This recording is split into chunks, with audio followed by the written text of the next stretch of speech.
السلام عليكم. عليكم السلام. شو هذا بس شيعي سني؟ شو ما مفهوم. ايش تبغى؟ نقي عيني خلاص. سني ها؟ نعم.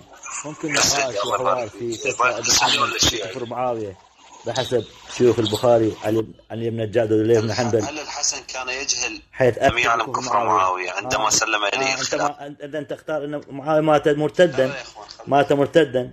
الحسن كان يجهل أن معاوية كافر. يعني أبو مات عثمان مرتدا ولذلك حكم علي بن حنبل ودله مات مرتدا. بس نريد نعرف. لا مات مرتدا. إذا سواء كان معصوم سواء كان صحابي، إذا مات مرتدا بحسب شيوخ البخاري، بحسب الحسن كان يعلم ولا يجهل؟ بحسب ابن حنبل مات مرتدا. إذا مات مرتدا. احنا ما نتبع العترة، احنا نتبع العترة ما نتبع أحمد بن حنبل.